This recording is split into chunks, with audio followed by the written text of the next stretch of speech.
श्री गणेशाय नमः। श्री जानकी वल्लभो विजयते। श्री रामचरितमानस पंचम सोपान सुंदरकांड। शांत, सनातन, अप्रमेय, प्रमाणों से परे, निष्पाप, मोक्ष रूप, परम शांति देने वाले ब्रह्मा, शंभु और शेष जी से निरंतर सेवित, वेदांत के द्वारा जानने योग्य, सर्वव्यापक, देवताओं में सबसे बड़े, माया से मनुष्य रूप में दिखने वाले, समस्त पापों को हरने वाले, करुणा की खान, रघुकुल में श्रेष्ठ तथा राजाओं के शिरोमणि, राम कहलाने वाले जगदीश्वर की मैं वंदना करता हूँ। हे रघुनाथ जी, मैं सत्य कहता हूँ और फिर आप सबके अंतरात्मा ही हैं। आप सब जानते ही हैं कि मेरे हृदय में दूसरी कोई इच्छा नहीं है। हे रघुकुल श्रेष्ठ, मुझे अपनी निर्भरा पूर्ण भक्ति दीजिए और मेरे मन को काम आदि दोषों से रहित कीजिए।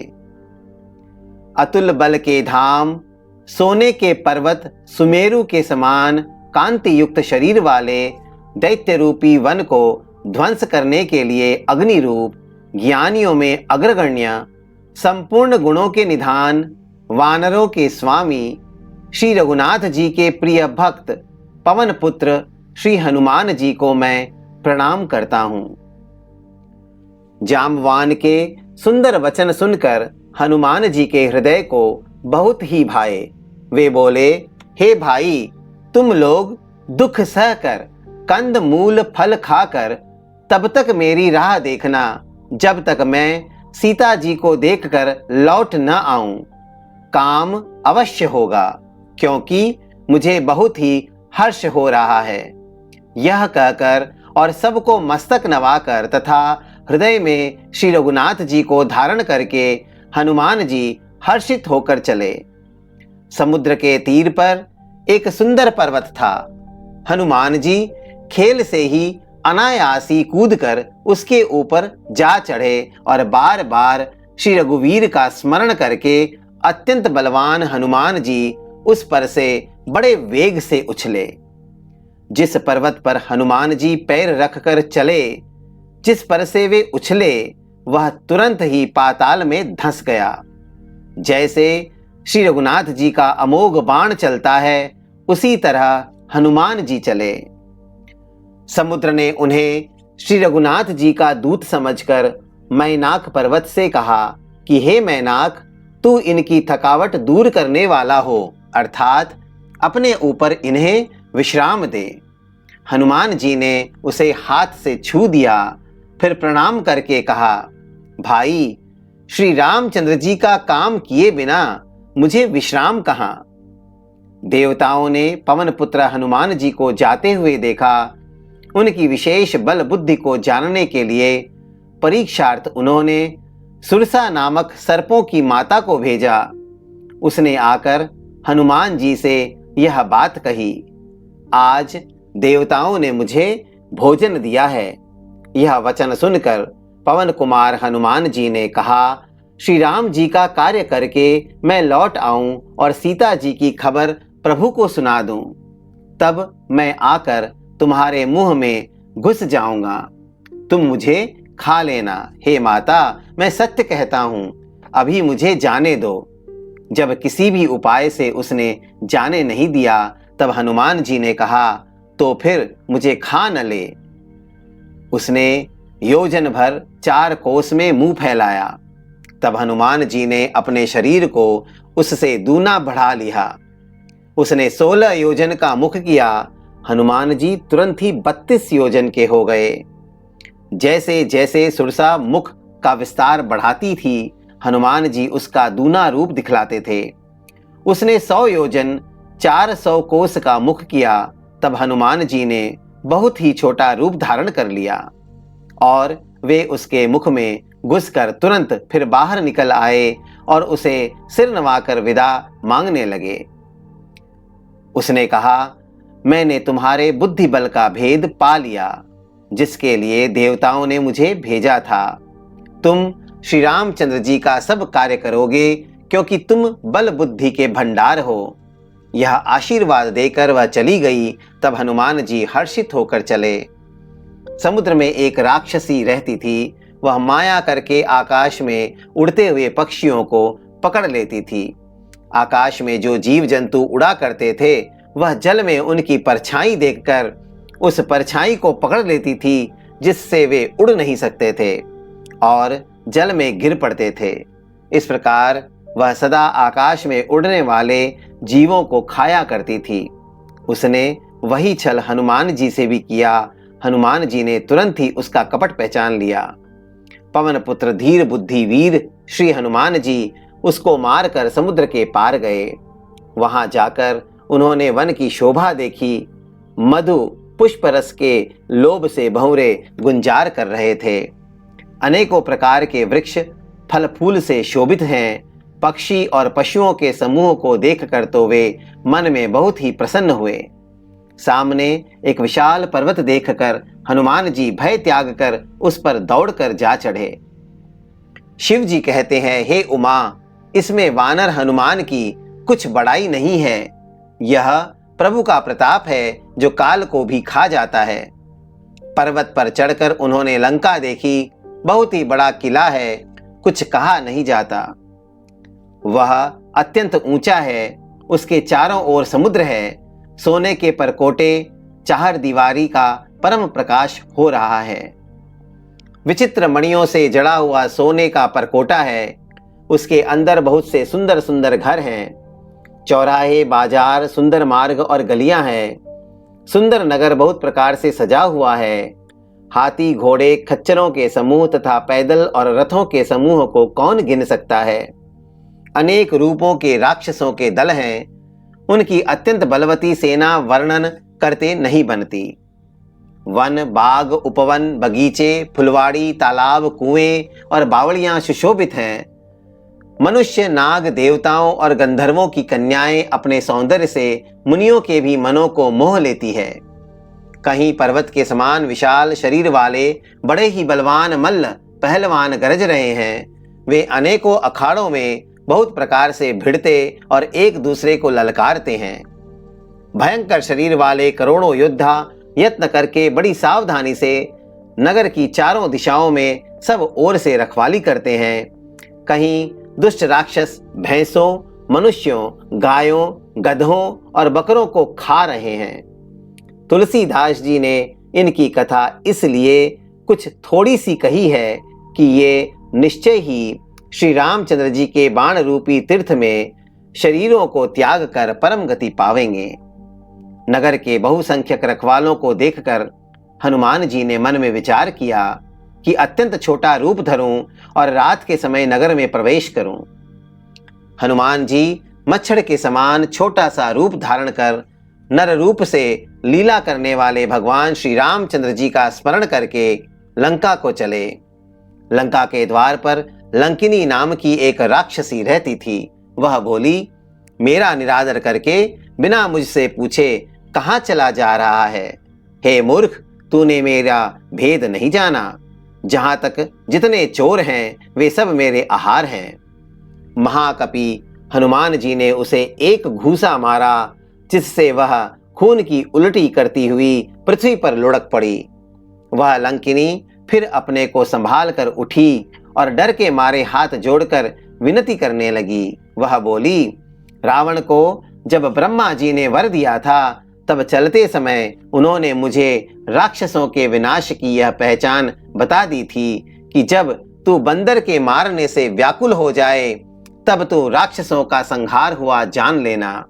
हे तात, मेरे बड़े पुण्य हैं जो मैं श्री रामचंद्र जी के दूत आपको नेत्रों से देख पाई।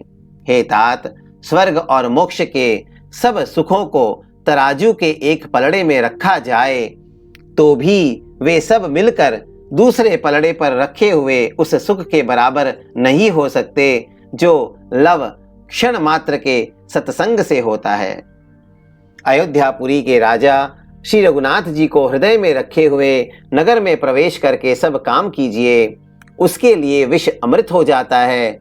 शत्रु मित्रता करने लगते हैं, समुद्र गाय के खुर के बराबर हो जाता है, अग्नि में शीतलता आ जाती है, और हे गरुड़ जी, सुमेरु पर्वत उसके लिए रज के समान हो जाता है, जिसे श्री रामचंद्र जी ने एक बार कृपा करके देख लिया। तब हनुमान जी ने बहुत ही छोटा रूप धारण किया और भगवान का स्मरण करके नगर में प्रवेश किया। उन्होंने एक एक प्रत्येक महल की खोज की, जहां तहां असंख्य योद्धा देखे। फिर वे रावण के महल में गए। वह अत्यंत विचित्र था, जिसका वर्णन नहीं हो सकता। हनुमान जी ने उस रावण को शयन किए देखा, परंतु महल में जानकी जी नहीं दिखाई दी। फिर एक सुंदर महल दिखाई दिया। वहां उसमें भगवान का एक अलग मंदिर बना हुआ था। वह महल श्री राम जी के आयुध धनुष बाण के चिन्हों से अंकित था। उसकी शोभा वर्णन नहीं की जा सकती। वहां नवीन नवीन तुलसी के वृक्ष समूहों को देखकर कपिराज श्री हनुमान जी हर्षित हुए। लंका तो राक्षसों के समूह का निवास स्थान है, यहाँ सज्जन साधु पुरुष का निवास कहाँ? हनुमान जी मन में इस प्रकार तर्क करने लगे। उसी समय विभीषण जी जागे। उन्होंने विभीषण ने राम नाम का स्मरण उच्चारण किया। हनुमान जी ने उन्हें सज्जन जाना और हृदय में हर्षित हुए।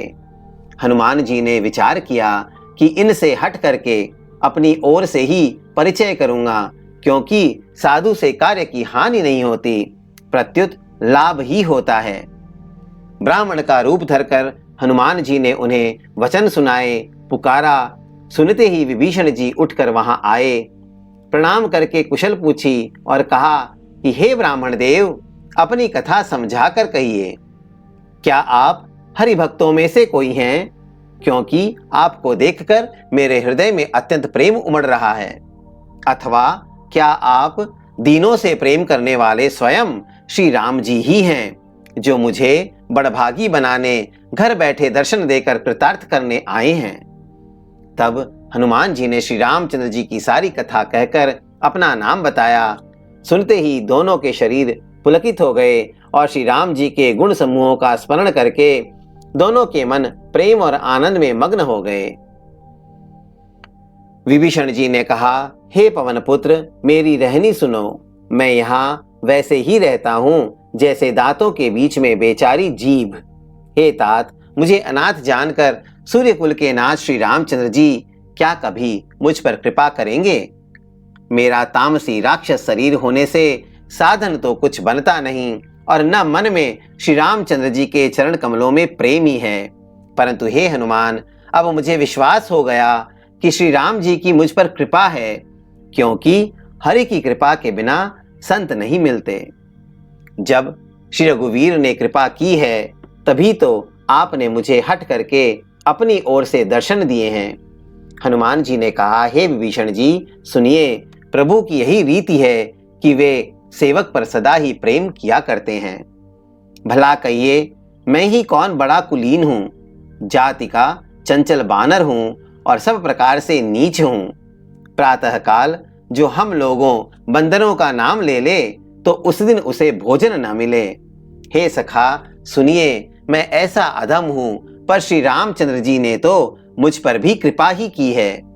भगवान के गुणों का स्मरण करके हनुमान जी के दोनों नेत्रों में प्रेमाश्रुओं का जल भर आया।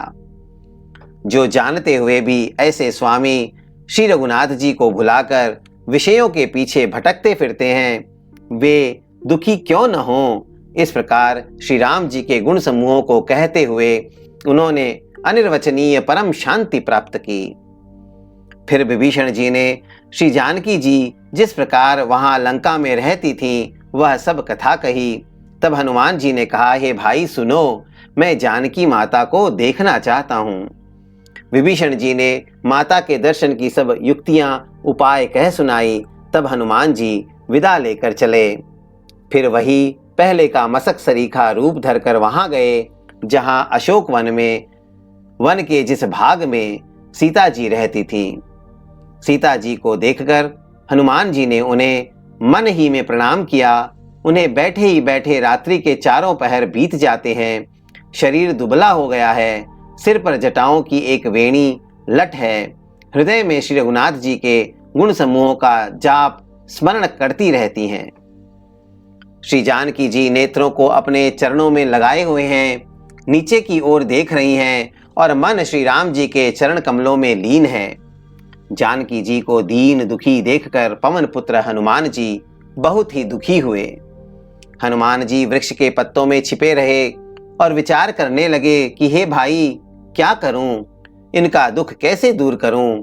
उसी समय बहुत सी स्त्रियों को साथ लिए सज धज कर रावण वहां आया।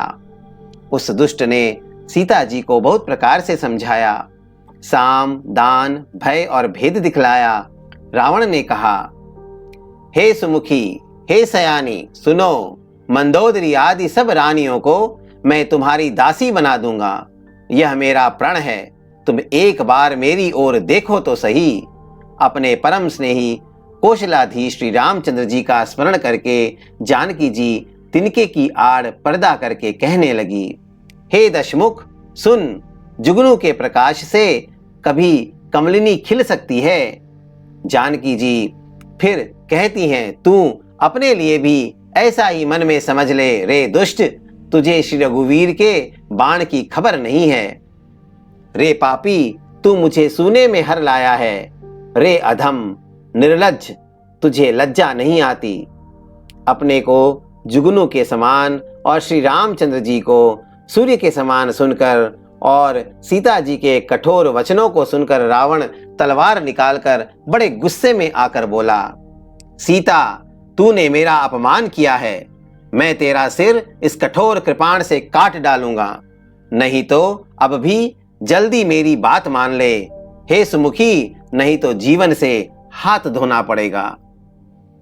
सीता जी ने कहा, हे दशग्रीव, प्रभु की भुजा जो श्याम कमल की माला के समान सुंदर और हाथी की सूंड के समान पुष्ट तथा विशाल है, या तो वह भुजा ही मेरे कंठ में पड़ेगी या तेरी भयानक तलवार ही। रे शठ, सुन, यही मेरा सच्चा प्रण है। सीता जी कहती हैं, हे चंद्रहास तलवार, श्री रघुनाथ जी के विरह की अग्नि से उत्पन्न मेरी बड़ी भारी जलन को तू हर ले। हे तलवार, तू शीतल, तीव्र और श्रेष्ठ धारा बहाती है, अर्थात तेरी धारा ठंडी और तेज है। तू मेरे दुख के बोझ को हर ले। सीता जी के ये वचन सुनते ही वह मारने दौड़ा। तब मैं दानव की पुत्री मंदोदरी ने नीति कहकर उसे समझाया। तब रावण ने सब राक्षसियों को बुलाकर कहा कि जाकर सीता को बहुत प्रकार से भय दिखलाओ। यदि महीने भर में यह कहा न माने तो मैं इसे तलवार निकालकर मार डालूंगा। यूं कहकर रावण घर चला गया। यहाँ राक्षसियों के समूह बहुत से बुरे रूप धरकर सीता जी को भय दिखलाने लगे। उनमें एक त्रिजटा नाम की राक्षसी थी। उसकी श्री रामचंद्र जी के चरणों में प्रीति थी और वह विवेक ज्ञान में निपुण थी। उसने सबों को बुलाकर अपना स्वप्न सुनाया और कहा, सीता जी की सेवा करके अपना कल्याण कर लो। स्वप्न में मैंने देखा कि एक बंदर ने लंका जला दी। राक्षसों की सारी सेना मार डाली गई। रावण नंगा है और गधे पर सवार है। उसके सिर मुड़े हुए हैं, 20 भुजाएं कटी हुई हैं। इस प्रकार से वह दक्षिण यमपुरी की दिशा को जा रहा है और मानो लंका विभीषण ने पाई है। नगर में श्री रामचंद्र जी की दुहाई फिर गई। तब प्रभु ने सीता जी को बुला भेजा।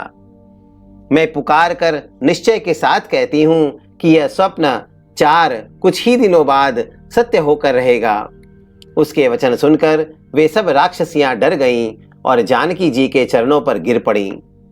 तब इसके बाद वे सब जहां तहां चली गईं। सीता जी मन में सोच करने लगी कि 1 महीना बीत जाने पर नीच राक्षस रावण मुझे मारेगा। सीता जी ने हाथ जोड़कर त्रिजटा से बोली, हे माता, तू मेरी विपत्ति की संगिनी है। जल्दी कोई ऐसा उपाय कर जिससे मैं शरीर छोड़ सकूं।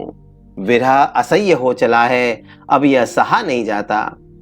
काठ लाकर चिता बनाकर सजा दे। हे माता, फिर उसमें आग लगा दे। हे सयानी, तू मेरी प्रीति को सत्य कर दे। रावण की शूल के समान दुख देने वाली वाणी कानों से कौन सुने। सीता जी के वचन सुनकर त्रिजटा ने चरण पकड़कर उन्हें समझाया और प्रभु का प्रताप, बल और सुयश सुनाया। उसने कहा, हे सुकुमारी सुनो, रात्रि के समय आग नहीं मिलेगी। ऐसा कहकर वह अपने घर चली गई। सीता जी मन ही मन कहने लगी, क्या करूं, विधाता ही विपरीत हो गया। न आग मिलेगी न पीड़ा मिटेगी।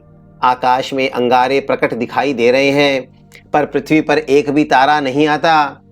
चंद्रमा अग्निमय है, किंतु वह भी मानो मुझे हतभागिनी जानकर आग नहीं बरसाता। हे अशोक वृक्ष, मेरी विनती सुन, मेरा शोक हर ले और अपना अशोक नाम सत्य कर। तेरे नए नए कोमल पत्ते अग्नि के समान हैं। अग्नि दे, विरह रोग का अंत मत कर, अर्थात विरह रोग को बढ़ाकर सीमा तक न पहुंचा। सीता जी को विरह से परम व्याकुल देखकर वह क्षण हनुमान जी को कल्प के समान बीता। तब हनुमान जी ने हृदय में विचार कर सीता जी के सामने अंगूठी डाल दी, मानो अशोक ने अंगारा दे दिया। यह समझकर सीता जी ने हर्षित होकर उठकर उसे हाथ में ले लिया। तब उन्होंने राम नाम से अंकित अत्यंत सुंदर और एवं मनोहर अंगूठी देखी। अंगूठी को पहचान कर सीता जी आश्चर्यचकित होकर उसे देखने लगी और हर्ष तथा विषाद से हृदय में अकुला उठी। वे सोचने लगी, श्री रघुनाथ जी तो सर्वथा अजेय हैं, उन्हें कौन जीत सकता है। और माया से ऐसी माया के उपादान से सर्वथा रहित दिव्य चिन्मय अंगूठी बनाई नहीं जा सकती। सीता जी मन में अनेक प्रकार के विचार कर रही थी। इसी समय हनुमान जी मधुर वचन बोले। वे श्री रामचंद्र जी के गुणों का वर्णन करने लगे, जिनके सुनते ही सीता जी का दुख भाग गया। वे कान और मन लगाकर उन्हें सुनने लगी। हनुमान जी ने आदि से लेकर सारी कथा कह सुनाई। सीता जी बोली, जिसने कानों के लिए अमृत रूप यह सुंदर कथा कही, वह हे भाई प्रकट क्यों नहीं होता। तब हनुमान जी पास चले गए। उन्हें देखकर सीता जी फिरकर मुख फेर कर बैठ गईं। उनके मन में आश्चर्य हुआ। हनुमान जी ने कहा, हे माता जानकी, मैं श्री राम जी का दूत हूँ। करुणा निधान की सच्ची शपथ करता हूँ कि हे माता, यह अंगूठी मैं ही लाया हूँ। श्री राम जी ने मुझे आपके लिए यह सईदानी निशानी या पहचान दी है। सीता जी ने पूछा, नर और वानर का संग कहो कैसे हुआ। तब हनुमान जी ने जैसे संग हुआ था वह सब कथा कही। हनुमान जी के प्रेमयुक्त वचन सुनकर सीता जी के मन में विश्वास उत्पन्न हो गया। उन्होंने जान लिया कि यह मन वचन और कर्म से कृपा सागर श्री रघुनाथ जी का दास है। भगवान का जन सेवक जानकर अत्यंत गाढ़ी प्रीति हो गई। नेत्रों में प्रेमाश्रु का जल भर आया और शरीर अत्यंत पुलकित हो गया। सीता जी ने कहा, हे तात हनुमान, विरह सागर में डूबती हुई मुझको तुम जहाज हुए। मैं बलिहारी जाती हूँ। अब छोटे भाई लक्ष्मण जी सहित खर के शत्रु सुखधाम प्रभु का कुशल मंगल कहो। श्री रघुनाथ जी तो कोमल हृदय और कृपालु हैं। फिर हे हनुमान, उन्होंने किस कारण यह निष्ठुरता धारण कर ली है। सेवक को सुख देना उनकी स्वाभाविक बाण है। वे श्री रघुनाथ जी क्या कभी मेरी भी याद करते हैं। हे तात, क्या कभी उनके कोमल सांवले अंगों को देखकर मेरे नेत्र शीतल होंगे। मुंह से वचन नहीं निकलता। नेत्रों में विरह के आंसुओं का जल भर आया। बड़े दुख से वे बोली, हा नाथ, आपने मुझे बिल्कुल ही भुला दिया। सीता जी को विरह से परम व्याकुल देखकर हनुमान जी कोमल और विनीत वचन बोले, हे माता, सुंदर कृपा के धाम प्रभु भाई लक्ष्मण जी सहित शरीर से कुशल हैं, परंतु आपके दुख से दुखी हैं। हे माता, मन में ग्लानि न मानिए, मन छोटा करके दुख न कीजिए। श्री रामचंद्र जी के हृदय में आपसे दूना प्रेम है। हे माता, अब धीरज धरकर श्री रघुनाथ जी का संदेश सुनिए। ऐसा कहकर हनुमान जी प्रेम से गदगद हो गए। उनके नेत्रों में प्रेमाश्रुओं का जल भर आया। हनुमान जी बोले, श्री रामचंद्र जी ने कहा है कि हे सीते, तुम्हारे वियोग में मेरे लिए सभी पदार्थ प्रतिकूल हो गए हैं। वृक्षों के नए नए कोमल पत्ते मानो अग्नि के समान, रात्रि काल रात्रि के समान, चंद्रमा सूर्य के समान और कमलों के वन भालों के वन के समान हो गए हैं। मेघ मानो खौलता हुआ तेल बरसाते हैं। जो हित करने वाले थे वे ही अब पीड़ा देने लगे हैं। त्रिविध शीतल मंद सुगंध वायु सांप के श्वास के समान जहरीली और गर्म हो गई है। मन का दुख कहे डालने से भी कुछ घट जाता है, पर कहूँ किससे, यह दुख कोई जानता नहीं। हे प्रिय, मेरे और तेरे प्रेम का तत्व रहस्य एक मेरा मन ही जानता है, और वह मन सदा तेरे ही पास रहता है। बस मेरे प्रेम का सार इतने में ही समझ ले। प्रभु का संदेश सुनते ही जानकी जी प्रेम में मग्न हो गई, उन्हें शरीर की सुध न रही। हनुमान जी ने कहा, हे माता, हृदय में धैर्य धारण करो और सेवकों को सुख देने वाले श्री राम जी का स्मरण करो। श्री रघुनाथ जी की प्रभुता को हृदय में लाओ और मेरे वचन सुनकर कायरता छोड़ दो। राक्षसों के समूह पतंगों के समान और श्री रघुनाथ जी के बाण अग्नि के समान हैं। हे माता, हृदय में धैर्य धारण करो और राक्षसों को जला ही समझो। श्री रामचंद्र जी ने यदि खबर पाई होती तो वे विलंब ना करते। हे जानकी जी, राम बाण रूपी सूर्य के उदय होने पर राक्षसों की सेना रूपी अंधकार कहाँ रह सकता है। हे माता, मैं आपको अभी यहाँ से लिवा जाऊं, पर श्री रामचंद्र जी की शपथ है, मुझे प्रभु उनकी आज्ञा नहीं है। अतः हे माता, कुछ दिन और धीरज धरो। श्री रामचंद्र जी वानरों सहित यहाँ आवेंगे और राक्षसों को मारकर आपको ले जाएंगे। नारद आदि ऋषि मुनि तीनों लोकों में उनका यश गावेंगे। सीता जी ने कहा, हे पुत्र, सब वानर तुम्हारे ही समान नन्हे नन्हे से होंगे। राक्षस तो बड़े बलवान योद्धा हैं। अतः मेरे हृदय में बड़ा भारी संदेह होता है कि तुम जैसे बंदर राक्षसों को कैसे जीतेंगे। यह सुनकर हनुमान जी ने अपना शरीर प्रकट किया। सोने के पर्वत सुमेरु के आकार का अत्यंत विशाल शरीर था, जो युद्ध में शत्रुओं को हृदय में भय उत्पन्न करने वाला अत्यंत बलवान और वीर था। तब उसे देखकर सीता जी के मन में विश्वास हुआ। हनुमान जी ने फिर छोटा रूप धारण कर लिया। हे माता, सुनो, वानरों में बहुत बल बुद्धि नहीं होती, परंतु प्रभु के प्रताप से बहुत छोटा सर्प भी गरुड़ को खा सकता है। अत्यंत निर्बल भी महान बलवान मार सकता है। अत्यंत निर्बल भी महान बलवान को मार सकता है। भक्ति, प्रताप, तेज और बल से सनी हुई हनुमान जी की वाणी सुनकर सीता जी के मन में संतोष हुआ। उन्होंने श्री राम जी के प्रिय जानकर हनुमान जी को आशीर्वाद दिया कि हे तात, तुम बल और शील के निधान हो। हे पुत्र, तुम अजर, बुढ़ापे से रहित, अमर और गुणों के खजाने हो। श्री रघुनाथ जी तुम पर बहुत कृपा करें। प्रभु कृपा करे, ऐसा कानों से सुनते ही हनुमान जी पूर्ण प्रेम में मग्न हो गए। हनुमान जी ने बार बार सीता जी के चरणों में सिर नवाया और फिर हाथ जोड़कर कहा, हे माता, अब मैं कृतार्थ हो गया। आपका आशीर्वाद अमोघ अचूक है, यह बात प्रसिद्ध है। हे माता, सुनो, सुंदर फल वाले वृक्षों को देखकर मुझे बड़ी ही भूख लगाई है। सीता जी ने कहा, हे बेटा सुनो, बड़े भारी योद्धा राक्षस इस वन की रखवाली करते हैं। हनुमान जी ने कहा, हे माता, यदि आप मन में सुख माने, प्रसन्न होकर आज्ञा दें, तो मुझे उनका भय तो बिल्कुल नहीं है। हनुमान जी को बुद्धि और बल में निपुण देखकर जानकी जी ने कहा, जाओ हे तात, श्री रघुनाथ जी के चरणों को हृदय में धारण करके मीठे फल खाओ। वे सीता जी को सिर नवाकर चले और बाग में घुस गए। फल खाए और वृक्षों को तोड़ने लगे। वहां बहुत से योद्धा रखवाले थे। उनमें से कुछ को मार डाला और कुछ ने जाकर रावण से पुकार की और कहा, हे नाथ, एक बड़ा भारी बंदर आया है। उसने अशोक वाटिका को उजाड़ डाली, फल खाए, वृक्षों को उखाड़ डाला और रखवालों को मसल मसल कर जमीन पर डाल दिया। यह सुनकर रावण ने बहुत से योद्धा भेजे। उन्हें देखकर हनुमान जी ने गर्जना की। हनुमान जी ने सब राक्षसों को मार डाला। कुछ जो अधमरे थे चिल्लाते हुए गए। फिर रावण ने अक्षय कुमार को भेजा। वह असंख्य श्रेष्ठ योद्धाओं को साथ लेकर चला। उसे आते देखकर हनुमान जी ने एक वृक्ष हाथ में लेकर ललकारा और उसे मारकर महाध्वनि बड़े जोर से गर्जना की। उन्होंने सेना में कुछ को मार डाला और कुछ को मसल डाला और कुछ को पकड़ पकड़ कर धूल में मिला दिया। कुछ ने फिर जाकर पुकार की कि हे प्रभु, बंदर बहुत ही बलवान है। पुत्र का वध सुनकर रावण क्रोधित हो उठा और उसने अपने जेठे पुत्र बलवान मेघनाद को भेजा।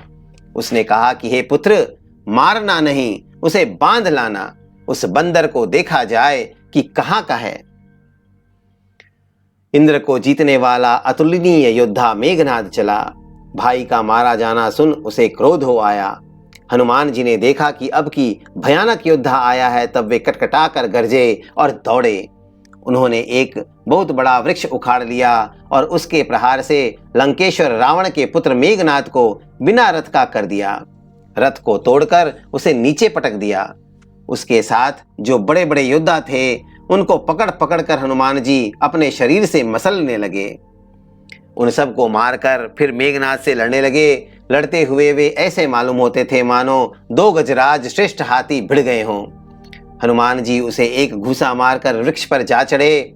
उसको क्षण भर के लिए मूर्छा आ गई। फिर उठकर उसने बहुत माया रची, परंतु पवन के पुत्र उससे जीते नहीं जाते।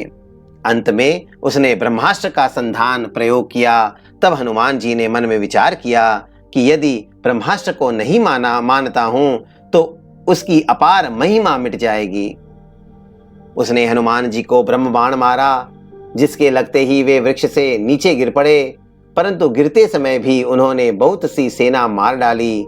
जब उसने देखा कि हनुमान जी मूर्छित हो गए हैं, तब वह उनको नागपाश से बांधकर ले गया। शिव जी कहते हैं, हे भवानी सुनो, जिनका नाम जपकर ज्ञानी विवेकी मनुष्य संसार जन्म मरण के बंधन को काट डालते हैं, उनका दूत कहीं बंधन में आ सकता है। किंतु प्रभु के कार्य के लिए हनुमान जी ने स्वयं अपने को बंधा लिया। बंदर का बांधा जाना सुनकर राक्षस दौड़े और कौतुक के लिए तमाशा देखने के लिए सब सभा में आए। हनुमान जी ने जाकर रावण की सभा देखी। उसकी अत्यंत प्रभुता ऐश्वर्य कुछ कही नहीं जाती। देवता और दिक्पाल हाथ जोड़े बड़ी नम्रता के साथ भयभीत हुए। सब रावण की भौं ताक रहे हैं, उसका रुख देख रहे हैं। उसका ऐसा प्रताप देखकर भी हनुमान जी के मन में जरा भी डर नहीं हुआ। वे ऐसे निशंक खड़े रहे जैसे सर्पों के समूह में गरुड़ निशंक निर्भय रहते हैं। हनुमान जी को देखकर रावण दुर्वचन कहता हुआ खूब हंसा। फिर पुत्र वध का स्मरण किया तो उसके हृदय में विषाद उत्पन्न हो गया। लंकापति रावण ने कहा, रे बानर, तू कौन है? किसके बल पर तूने वन को उजाड़ कर नष्ट कर डाला? क्या तूने कभी मुझे मेरा नाम और यश कानों से नहीं सुना? रे शठ, मैं तुझे अत्यंत निशंक देख रहा हूं। तूने किस अपराध से राक्षसों को मारा? रे मूर्ख, बता, क्या तुझे प्राण जाने का भय नहीं है? हनुमान जी ने कहा, हे रावण सुन, जिनकी बल पाकर माया संपूर्ण ब्रह्मांडों के समूह की रचना करती है, जिनके बल से हे दशशीष ब्रह्मा विष्णु महेश क्रमशः सृष्टि का सृजन पालन और संहार करते हैं, जिनके बल से सहस्त्र मुख फणों वाले शेष जी पर्वत और वन सहित समस्त ब्रह्मांडों को सिर पर धारण करते हैं, जो देवताओं की रक्षा के लिए नाना प्रकार की देह धारण करते हैं और जो तुम्हारे जैसे मूर्खों को शिक्षा देने वाले हैं, जिन्होंने शिव जी के कठोर धनुष को तोड़ डाला और उसी के साथ राजाओं के समूह का गर्व चूर्ण कर दिया, जिन्होंने खर दूषण त्रिशिरा और बाली को मार डाला, जो सब के सब अतुलनीय बलवान थे, जिनके लेश मात्र बल से तुमने समस्त चराचर जगत को जीत लिया और जिनकी प्रिय पत्नी को तुम चोरी से हर लाए हो, मैं उन्हीं का दूत हूं। मैं तुम्हारी प्रभुता को खूब जानता हूं।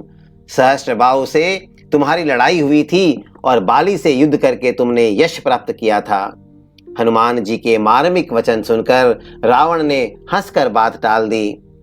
हे राक्षसों के स्वामी, मुझे भूख लगी थी, इसलिए मैंने फल खाए और वानर स्वभाव के कारण वृक्ष तोड़े। हे निशाचरों के मालिक, देह सबको परम प्रिय है। कुमार्ग पर चलने वाले दुष्ट राक्षस जब मुझे मारने लगे, तब जिन्होंने मुझे मारा उनको मैंने भी मारा। उस पर तुम्हारे पुत्र ने मुझको बांध लिया, किंतु मुझे अपने बांधे जाने की कुछ भी लज्जा नहीं है। मैं तो अपने प्रभु का कार्य किया चाहता हूँ। हे रावण, मैं हाथ जोड़कर तुमसे विनती करता हूं, तुम अभिमान छोड़कर मेरी सीख सुनो। तुम अपने पवित्र कुल का विचार करके देखो और भ्रम को छोड़कर भक्त भयहारी भगवान को भजो।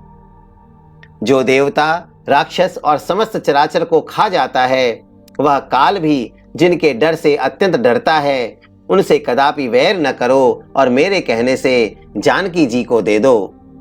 खर के शत्रु श्री रघुनाथ जी शरणागतों के रक्षक और दया के समुद्र हैं। शरण जाने पर प्रभु तुम्हारा अपराध बुलाकर तुम्हें अपनी शरण में रख लेंगे।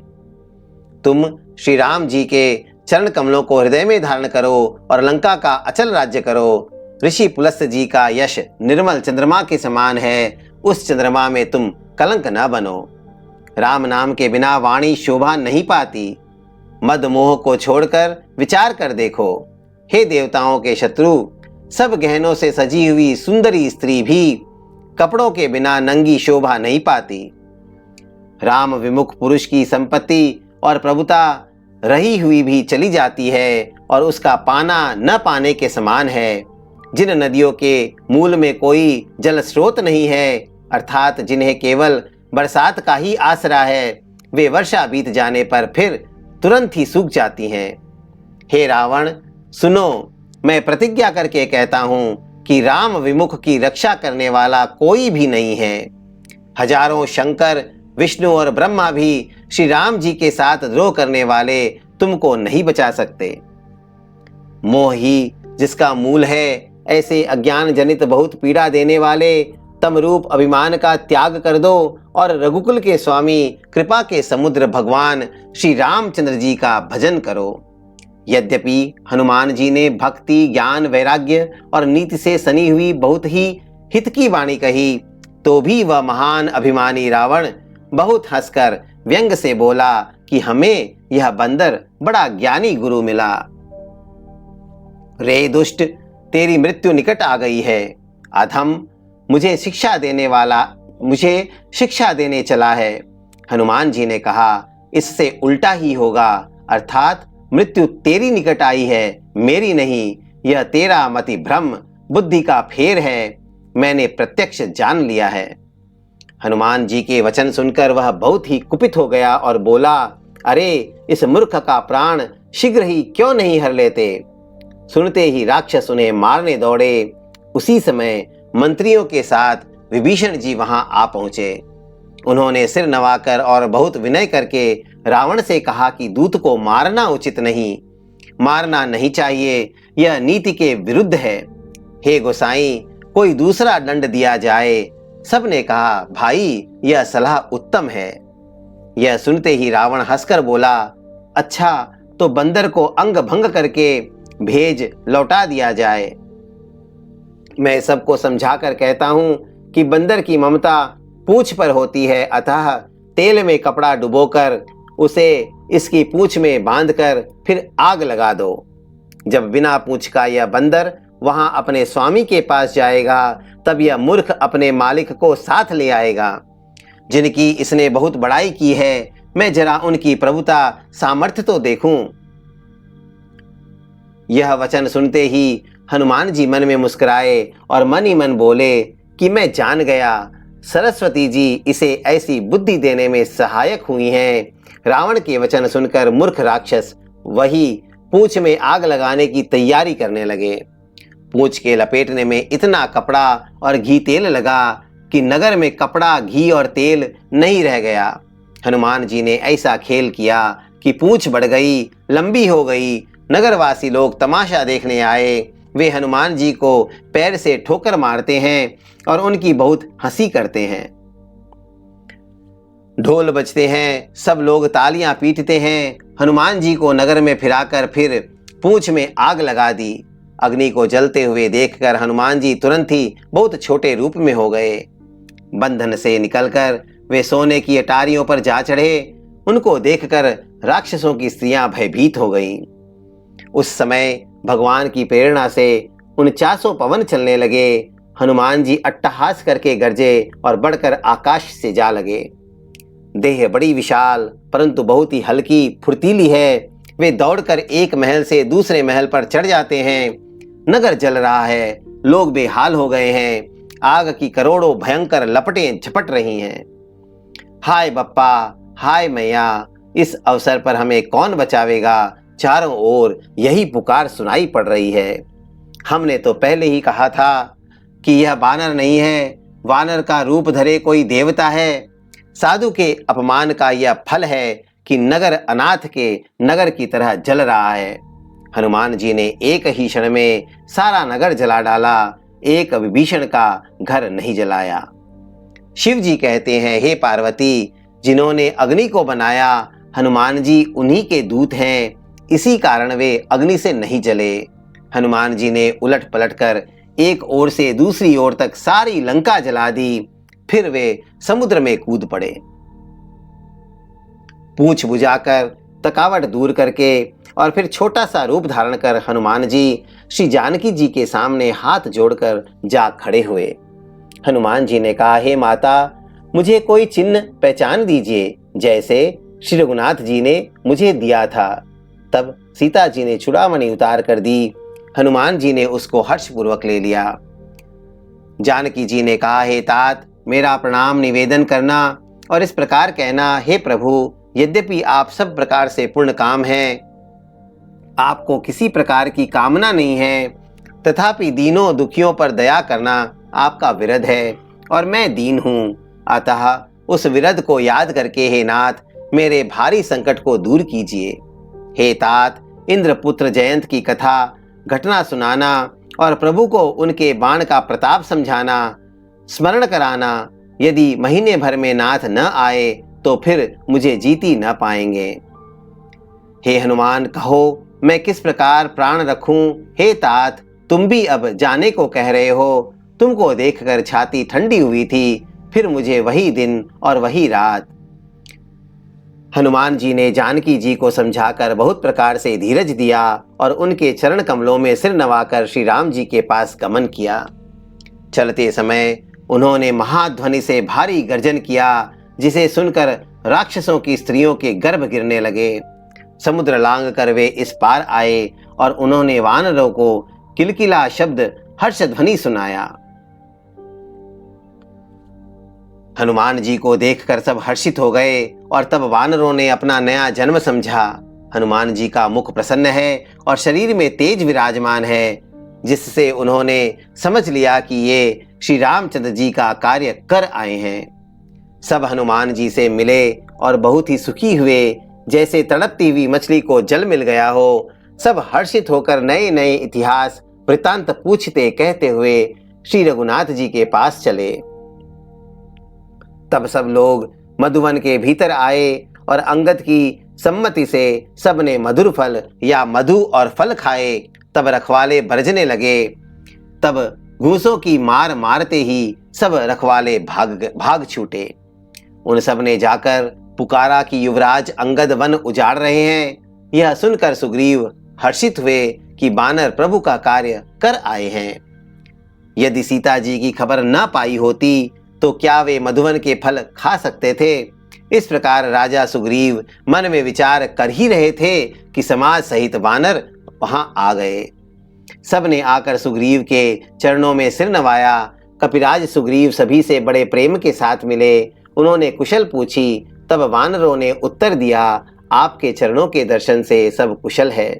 श्री राम जी की कृपा से विशेष कार्य हुआ, कार्य में विशेष सफलता हुई।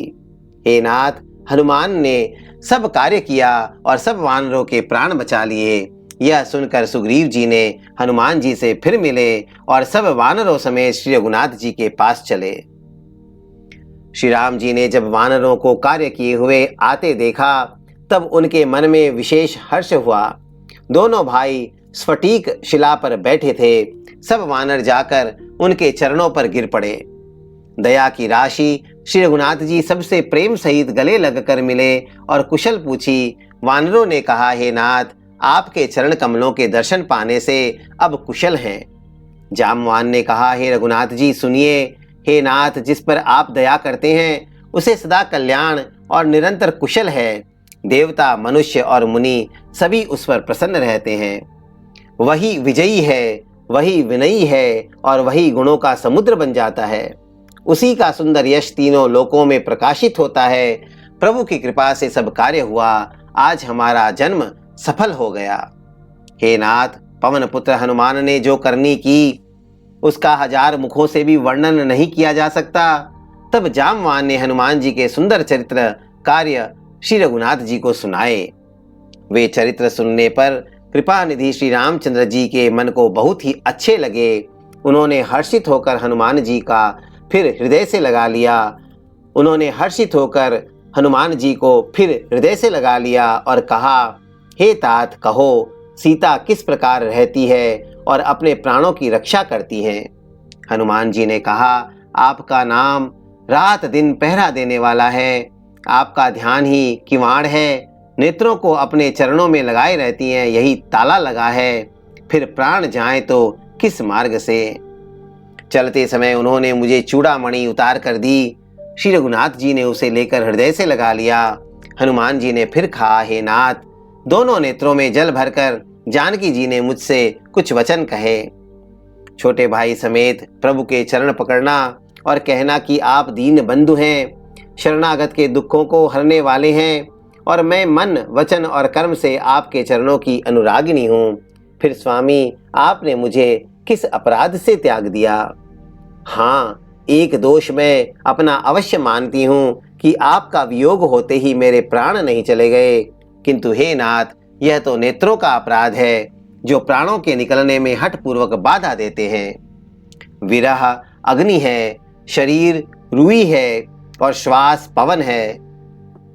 इस प्रकार अग्नि और पवन का संयोग होने से यह शरीर क्षण मात्र में जल सकता है, परंतु नेत्र अपने हित के लिए प्रभु का स्वरूप देखकर सुखी होने के लिए जल आंसू बरसाते हैं, जिससे विरह की आग से भी देह जलने नहीं पाती।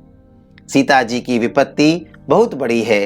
हे दीन दयालु, वह बिना कही ही अच्छी है, कहने से आपको बड़ा क्लेश होगा। हे करुणानिधान, उनका एक एक पल कल्प के समान बीतता है। अतः हे प्रभु, तुरंत चलिए और अपनी भुजाओं के बल से दुष्टों के दल को जीतकर सीता जी को ले आइए।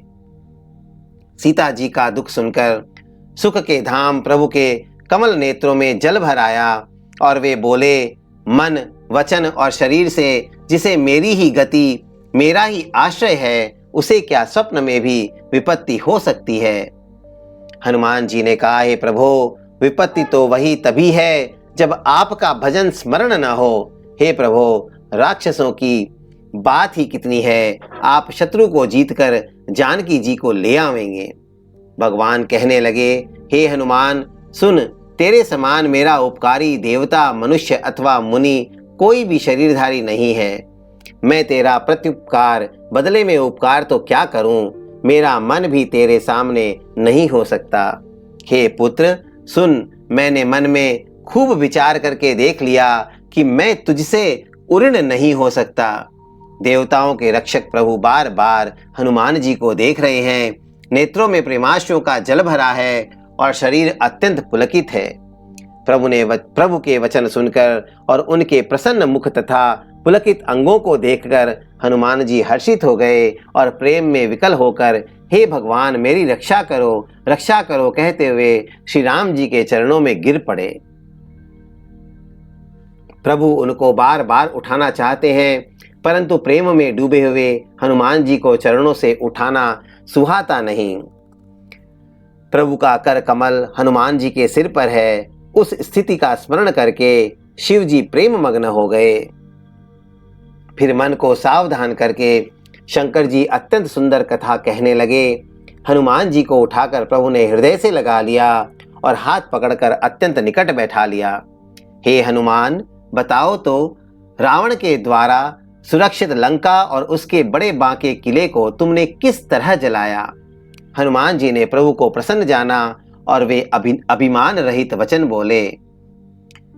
बंदर का बस यही बड़ा पुरुषार्थ है कि वह एक डाल से दूसरी डाल पर चला जाता है। मैंने जो समुद्र लांघ कर सोने का नगर जलाया और राक्षस गण को मारकर अशोक वन को उजाड़ डाला, यह सब तो हे श्री रघुनाथ जी आप ही का प्रताप है। हे नाथ, इसमें मेरी प्रभुता बड़ाई कुछ भी नहीं है। हे प्रभु, जिस पर आप प्रसन्न हो उसके लिए कुछ भी कठिन नहीं है। आपके प्रभाव से रुई, जो स्वयं बहुत जल्दी जल जाने वाली वस्तु है, बड़वानल को निश्चय ही जला सकती है, अर्थात असंभव भी संभव हो सकता है। हे नाथ, मुझे अत्यंत सुख देने वाली अपनी निश्चल भक्ति कृपा करके दीजिए। हनुमान जी की अत्यंत सरल वाणी सुनकर हे भवानी, तब प्रभु श्री रामचंद्र जी ने एवमस्तु, ऐसा ही हो कहा। हे उमा, जिसने श्री राम जी का स्वभाव जान लिया, उसे भजन छोड़कर दूसरी बात ही नहीं सुहाती। यह स्वामी सेवक का संवाद जिसके हृदय में आ गया, वही श्री रघुनाथ जी के चरणों की भक्ति पा गया। प्रभु के वचन सुनकर वानरगण कहने लगे, कृपालु आनंद कंद श्री राम जी की जय हो, जय हो, जय हो। तब श्री रघुनाथ जी ने कपिराज सुग्रीव को बुलाया और कहा, चलने की तैयारी करो। अब विलंब किस कारण से किया जाए? वानरों को तुरंत आज्ञा दो। भगवान की यह लीला रावण वध की तैयारी देखकर बहुत से फूल बरसाकर और हर्षित होकर देवता आकाश से अपने अपने लोक को चले।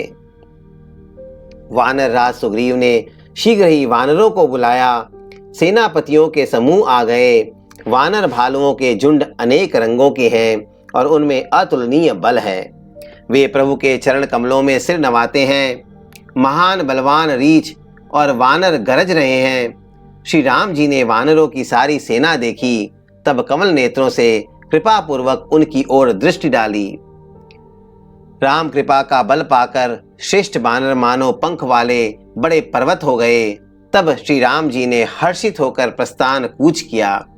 उनके सुंदर और शुभ शकुन हुए, जिनकी कीर्ति सब मंगलों से पूर्ण है। उनके प्रस्थान के समय शकुन होना यह नीति है, लीला की मर्यादा है।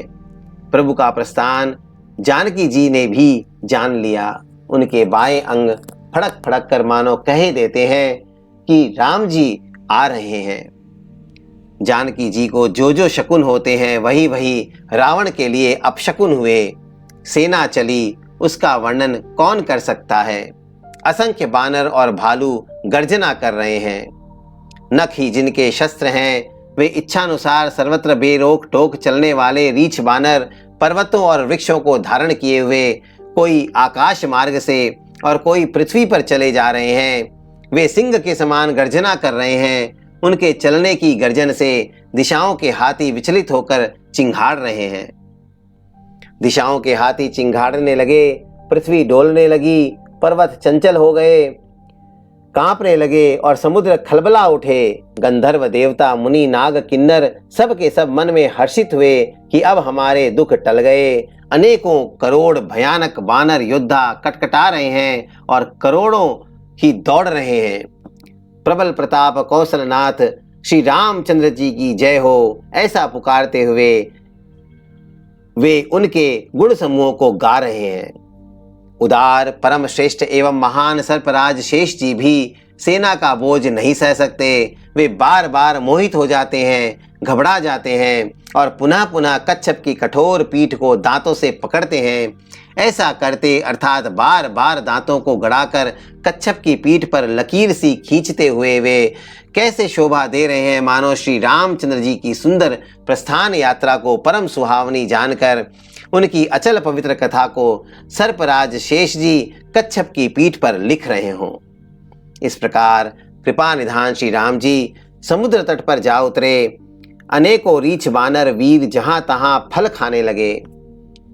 वहां लंका में जब से हनुमान जी लंका को जलाकर गए, तब से राक्षस भयभीत रहने लगे। अपने अपने घरों में सब विचार करते हैं कि अब राक्षस कुल की रक्षा का कोई उपाय नहीं है। जिसके दूत का बल वर्णन नहीं किया जा सकता, उसके स्वयं नगर में आने पर कौन भलाई है। हम लोगों की बड़ी बुरी दशा होगी। दूतियों से नगरवासियों से के वचन सुनकर मंदोदरी बहुत ही व्याकुल हो गई। वह एकांत में हाथ जोड़कर पति रावण के चरणों लगी और नीति रस में पगी हुई वाणी बोली, हे प्रियतम, श्री हरि से विरोध छोड़ दीजिए। मेरे कहने को अत्यंत ही हितकर जानकर हृदय में धारण कीजिए। जिनके दूत की करनी का विचार करते ही स्मरण आते ही राक्षसों की स्त्रियों के गर्भ गिर जाते हैं। हे प्यारे स्वामी, यदि भला चाहते हैं तो अपने मंत्री को बुलाकर उसके साथ उनकी स्त्री को भेज दीजिए। सीता आपके कुल रूपी कमलों के वन को दुख देने वाली जाड़े की रात्रि के समान आई है। हे नाथ सुनिए, सीता को दिए लौटाए बिना शंभु और ब्रह्मा के किए हुए भी आपका भला नहीं हो सकता। श्री राम जी के बाण सर्पों के समूह के समान है और राक्षसों के समूह मेढक के समान। जब तक वे इन्हें ग्रस नहीं लेते, निगल नहीं जाते, तब तक हट छोड़कर उपाय कर लीजिए। मूर्ख और जगत प्रसिद्ध अभिमानी रावण कानों से उसकी वाणी सुनकर खूब हंसा और बोला, स्त्रियों का स्वभाव सचमुच ही बहुत डरपोक होता है। मंगल में भी भय करती हो, तुम्हारा मन हृदय बहुत ही कच्चा कमजोर है। यदि वानरों की सेना आवेगी तो बेचारे राक्षस उसे खाकर अपना जीवन निर्वाह करेंगे। लोकपाल भी जिसके डर से कांपते हैं, उसकी स्त्री डरती हो, यह बड़ी हंसी की बात है। रावण ने ऐसा कहकर हंसकर उसे हृदय से लगा लिया और ममता बढ़ाकर अधिक स्नेह दर्शाकर वह सभा में चला गया। मंदोदरी हृदय में चिंता करने लगी कि पति पर विधाता प्रतिकूल हो गए। ज्यों ही वह सभा में जाकर बैठा, उसने ऐसी खबर पाई कि शत्रु की सारी सेना समुद्र के उस पार आ गई है। उसने मंत्रियों से पूछा कि उचित सलाह कहिए, अब क्या करना चाहिए। तब वे सब हंसे और बोले कि चुप किए रहिए, इसमें सलाह की कौन सी बात है। आपने देवताओं और राक्षसों को जीत लिया, तब तो कुछ श्रम ही नहीं हुआ, फिर मनुष्य और वानर किस गिनती में हैं। मंत्री, वैद्य और गुरु, ये तीन यदि अप्रसन्नता के भय या लाभ की आशा से हित की बात न कहकर प्रिय बोलते हैं, ठकुर सुहाती कहने लगते हैं, तो क्रमशः राज्य, शरीर और धर्म, इन तीन का शीघ्र ही नाश हो जाता है। रावण के लिए भी वही सहायता संयोग आ बनी है। मंत्री उसे सुना सुनाकर मुंह पर स्तुति करते हैं। इसी समय अवसर जानकर विभीषण जी आए। उन्होंने बड़े भाई के चरणों में सिर नवाया। फिर वे सिर नवाकर अपने आसन पर बैठ गए और आज्ञा पाकर ये वचन बोले, हे कृपालु, जब आपने मुझसे बात राय पूछी ही है, तो हे तात, मैं अपनी बुद्धि के अनुसार आपके हित की बात कहता हूं। जो मनुष्य अपना कल्याण, सुंदर यश, सुबुद्धि, शुभ गति और नाना प्रकार के सुख चाहता हो, वह हे स्वामी पर स्त्री के ललाट को चौथ के चंद्रमा की तरह त्याग दे। अर्थात जैसे लोग चौथ के चंद्रमा को नहीं देखते, उसी प्रकार पर स्त्री का मुख ही न देखे। 14 भुवनों का एक ही स्वामी हो, वह भी जीवों से वैर करके ठहर नहीं सकता, नष्ट हो जाता है। जो मनुष्य गुणों का समुद्र और चतुर हो, उसे चाहे थोड़ा भी लोभ क्यों न हो, तो भी कोई भला नहीं कहता। हे नाथ, काम, क्रोध, मद और लोभ, ये सब नरक के रास्ते हैं। इन सब को छोड़कर श्री रामचंद्र जी को भजिए, जिन्हें संत सत्पुरुष भजते हैं। हे तात, राम मनुष्यों के ही राजा नहीं हैं, वे समस्त लोकों के स्वामी और काल के भी काल हैं। वे संपूर्ण ऐश्वर्य, यश, श्री, धर्म, वैराग्य एवं ज्ञान के भंडार भगवान हैं।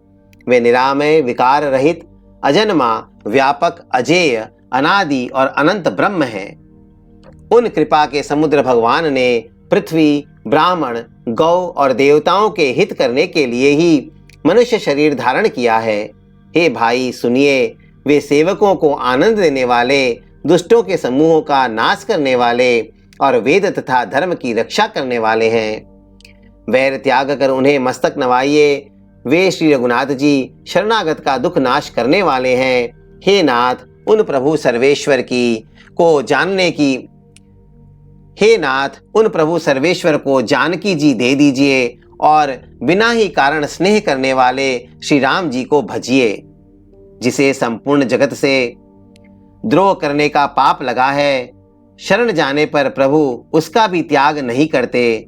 जिसका नाम तीनों तापों का नाश करने वाला है, वे ही प्रभु भगवान श्री मनुष्य रूप में प्रकट हुए हैं। हे रावण, हृदय में यह समझ लीजिए। हे दशशीष, मैं बार बार आपके चरणों लगता हूँ और विनती करता हूँ कि मान, मोह और मद को त्याग कर आप कौशलपति श्री राम जी का भजन कीजिए। मुनि पुलस्त जी ने अपने शिष्य के हाथ यह बात कहला भेजी है। हे तात, सुंदर अवसर पाकर मैंने तुरंत ही वह बात प्रभु आपसे कह दी। माल्यवान नाम का एक बहुत ही बुद्धिमान मंत्री था। उसने उन विभीषण के वचन सुनकर बहुत सुख माना और कहा, हे तात, आपके छोटे भाई नीति विभूषण, नीति को भूषण रूप में धारण करने वाले अर्थात नीतिमान हैं। विभीषण जो कुछ कह रहे हैं उसे हृदय में धारण कर लीजिए। रावण ने कहा, ये दोनों मूर्ख शत्रु की महिमा बखान रहे हैं, यहाँ कोई है, इन्हें दूर करो ना। तब माल्यवान तो घर लौट गया और विभीषण जी हाथ जोड़कर फिर कहने लगे, हे नाथ, पुराण और वेद ऐसा कहते हैं कि सुबुद्धि अच्छी बुद्धि और कुबुद्धि खोटी बुद्धि सबके हृदय में रहती है। जहाँ सुबुद्धि है वहाँ नाना प्रकार की संपदाएं, सुख की स्थिति रहती है, और जहाँ कुबुद्धि है वहाँ परिणाम में विपत्ति, दुख रहती है। आपके हृदय में उल्टी बुद्धि आ बसी है, इसी से आप हित को अहित और शत्रु को मित्र मान रहे हैं। जो राक्षस कुल के लिए काल रात्रि के समान है, उन सीता पर आपकी बड़ी प्रीति है। हे तात, मैं चरण पकड़कर आपसे भीख मांगता हूँ, विनती करता हूँ कि आप मेरा दुलार रखिए। मुझ बालक के आग्रह को स्नेह पूर्वक स्वीकार कीजिए। श्री राम जी को सीता जी दे दीजिए, जिसमें आपका अहित न हो। विभीषण ने पंडितों, पुराणों और वेदों द्वारा सम्मत अनुमोदित वाणी से नीति बखान कर कही, पर उसे सुनते ही रावण क्रोधित होकर उठा और बोला कि रे दुष्ट, अब मृत्यु तेरे निकट आ गई है। अरे मूर्ख, तू जीता तो है सदा, मेरा जिलाया हुआ अर्थात मेरे ही अन्न से पल रहा है, पर हे मूढ़, पक्ष तुझे शत्रु का ही अच्छा लगता है। अरे दुष्ट, बता न, जगत में ऐसा कौन है जिसे मैंने अपनी भुजाओं के बल से न जीता हो। मेरे नगर में रहकर प्रेम करता है तपस्वियों पर। मूर्ख, उन्हीं से जा मिल और उन्हीं को नीति बता। ऐसा कहकर रावण ने उन्हें लात मारी, परंतु छोटे भाई विभीषण ने मारने पर भी बार बार उसके चरण ही पकड़े। शिव जी कहते हैं, हे उमा, संत की यही बड़ाई महिमा है कि वे बुराई करने पर भी बुराई करने वाले की भलाई ही करते हैं। विभीषण जी ने कहा, आप मेरे पिता के समान हैं, मुझे मारा सो तो अच्छा ही किया, परंतु हे नाथ, आपका भला श्री राम जी को भजने में ही है।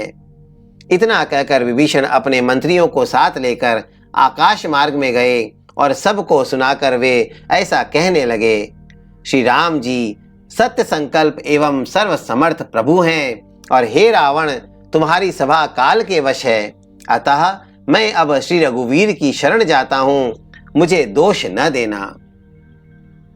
ऐसा कहकर विभीषण जी ज्यों ही चले त्यों ही सब राक्षस आयुहीन हो गए, उनकी मृत्यु निश्चित हो गई। शिव जी कहते हैं, हे भवानी, साधु का अपमान तुरंत ही संपूर्ण कल्याण की हानि नाश कर देता है। रावण ने जिस क्षण विभीषण को त्यागा, उसी क्षण वह अभागा वैभव ऐश्वर्य से हीन हो गया। विभीषण जी हर्षित होकर मन में अनेकों मनोरथ करते हुए श्री रघुनाथ जी के पास चले। वे सोचते जाते थे, मैं जाकर भगवान के कोमल और लाल वर्ण के सुंदर चरण कमलों के दर्शन करूंगा, जो सेवकों को सुख देने वाले हैं, जिन चरणों का स्पर्श पाकर ऋषि पत्नी अहल्या तर गईं और जो दंडक वन को पवित्र करने वाले हैं, जिन चरणों को जानकी जी ने हृदय में धारण कर रखा है, जो कपट मृग के साथ पृथ्वी पर उसे पकड़ने को दौड़े थे, और जो चरण कमल साक्षात शिव जी के हृदय रूपी सरोवर में विराजते हैं। मेरा अहोभाग्य है कि उन्हीं को आज मैं देखूंगा। जिन चरणों की पादुकाओं में भरत जी ने अपना मन लगा रखा है, आहा, आज मैं उन्हीं चरणों को अभी जाकर इन नेत्रों से देखूंगा। इस प्रकार प्रेम सहित विचार करते हुए वे शीघ्र ही समुद्र के इस पार, जिधर श्री रामचंद्र जी की सेना थी, आ गए। वानरों ने विभीषण को आते देखा तो उन्होंने जाना कि शत्रु का कोई खास दूत है। उन्हें पहरे पर ठहराकर वे सुग्रीव के पास आए और उनको सब समाचार कह सुनाए। सुग्रीव ने श्री राम जी के पास जाकर कहा, हे रघुनाथ जी, सुनिए, रावण का भाई आपसे मिलने आया है। प्रभु श्री राम जी ने कहा, हे मित्र, तुम क्या समझते हो? तुम्हारी क्या राय है? वानर राज सुग्रीव ने कहा, हे महाराज सुनिए, राक्षसों की माया जानी नहीं जाती। यह इच्छानुसार रूप बदलने वाला छली न जाने किस कारण आया है। जान पड़ता है यह मूर्ख हमारा भेद लेने आया है, इसलिए मुझे तो यही अच्छा लगता है कि इसे बांध रखा जाए। श्री राम जी ने कहा, हे मित्र, तुमने नीति तो अच्छी विचारी, परंतु मेरा प्रण तो है शरणागत के भय को हर लेना। प्रभु के वचन सुनकर हनुमान जी हर्षित हुए और मन ही मन कहने लगे कि भगवान कैसे शरणागत वत्सल, शरण में आए हुए पर पिता की भांति प्रेम करने वाले हैं। श्री राम जी फिर बोले, जो मनुष्य अपने अहित का अनुमान करके शरण में आए हुए का त्याग कर देते हैं, वे पामर शूद्र हैं, पापमय हैं, उन्हें देखने में भी हानि है, पाप लगता है। जिसे करोड़ों ब्राह्मणों की हत्या लगी हो, शरण में आने पर मैं उसे भी नहीं त्यागता। जीव ज्यों ही मेरे सन्मुख होता है, त्यों ही उसके करोड़ों जन्मों के पाप नष्ट हो जाते हैं। पापी का यह सहज स्वभाव होता है कि मेरा भजन उसे कभी नहीं सुहाता। यदि वह रावण का भाई निश्चय ही दुष्ट हृदय का होता तो क्या वह मेरे सम्मुख आ सकता था? जो मनुष्य निर्मल मन का होता है वही मुझे पाता है। मुझे कपट और छल छिद्र नहीं सुहाते। यदि उसे रावण ने भेद लेने के लिए भेजा है तो भी हे सुग्रीव, अपने को कुछ भी भय या हानि नहीं है, क्योंकि हे सखे, जगत में जितने भी राक्षस हैं, लक्ष्मण क्षण भर में उन सबको मार सकते हैं। और यदि वह भयभीत होकर मेरे शरण आया है तो मैं उसे प्राणों की तरह रखूंगा। कृपा के धाम श्री रामचंद्र जी ने हंसकर कहा, दोनों ही स्थितियों में उसे ले आओ। तब अंगद और हनुमान सहित सुग्रीव जी कृपालु श्री राम जी की जय हो कहते हुए चले। विभीषण जी को आदर सहित आगे करके वानर फिर वहां चले जहां करुणा की खान श्री रघुनाथ जी थे। नेत्रों को आनंद का दान देने वाले अत्यंत सुखद दोनों भाइयों को विभीषण जी ने दूर ही से देखा। फिर शोभा के धाम श्री रामचंद्र जी को देखकर वे पलक मारना रोककर, ठिठक कर, स्तब्ध होकर एक टक देखते ही रह गए। भगवान की विशाल भुजाएं हैं, लाल कमल के समान नेत्र हैं और शरणागत के भय का नाश करने वाला सांवला शरीर है। सिंह के से कंधे हैं, विशाल वक्षस्थल, चौड़ी छाती अत्यंत शोभा दे रहे हैं। असंख्य कामदेवों के मन को मोहित करने वाला मुख है। भगवान के स्वरूप को देखकर विभीषण जी के नेत्रों में प्रेमाश्रुओं का जल भर आया और शरीर अत्यंत पुलकित हो गया। फिर मन में धीरज धरकर उन्होंने कोमल वचन कहे, हे नाथ, मैं दशमुख रावण का भाई हूं। हे देवताओं के रक्षक, मेरा जन्म राक्षस कुल में हुआ है। मेरा तामसी शरीर है, स्वभाव से ही मुझे पाप प्रिय है, जैसे उल्लू को अंधकार पर सहज स्नेह होता है।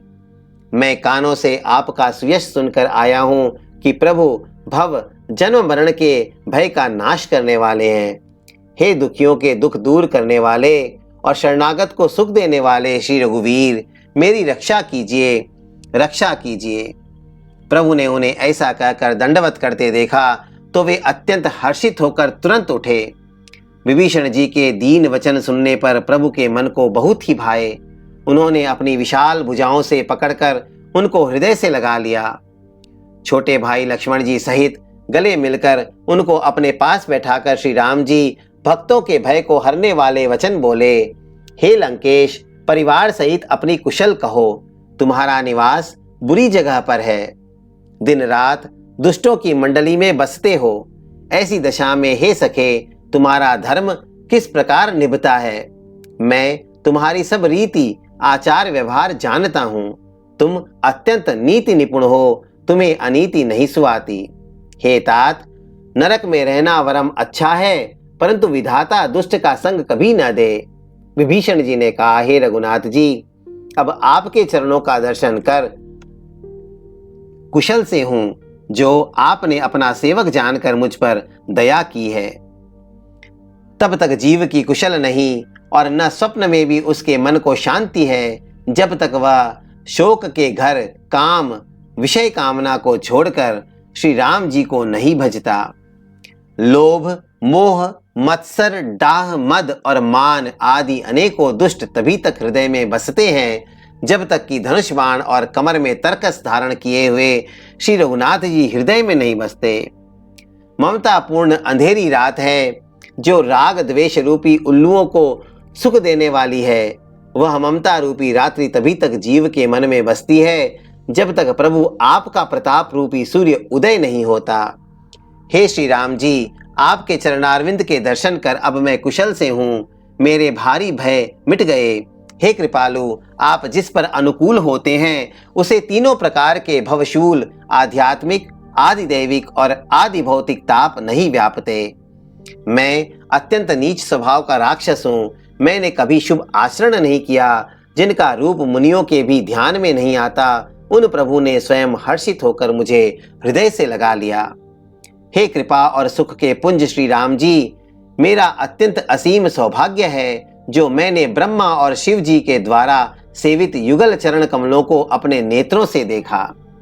श्री राम जी ने कहा, हे सखा, सुनो, मैं तुम्हें अपना स्वभाव कहता हूँ, जिसे काकभुशुंडी, शिव जी और पार्वती जी भी जानती हैं। कोई मनुष्य संपूर्ण जड़ चेतन जगत का द्रोही हो, यदि वह भी भयभीत होकर मेरी शरण तक कर आ जाए और मद, मोह तथा नाना प्रकार के छल कपट त्याग दे, तो मैं उसे बहुत शीघ्र साधु के समान कर देता हूँ। माता, पिता, भाई, पुत्र, स्त्री, शरीर, धन, घर, मित्र और परिवार, इन सब के ममत्व रूपी तागों को बटोर कर और उन सब की एक डोरी बटकर उसके द्वारा जो अपने मन को मेरे चरणों में बांध देता है, सारे सांसारिक संबंधों का केंद्र मुझे बना लेता है, जो समदर्शी है, जिसे कुछ इच्छा नहीं है और जिसके मन में हर्ष, शोक और भय नहीं है, ऐसा सज्जन मेरे हृदय में कैसे बसता है, जैसे लोभी के हृदय में धन बसा रहता है। तुम सरीखे संत ही मुझे प्रिय हैं। मैं और किसी के निहोरे से कृतज्ञतावश देह धारण नहीं करता।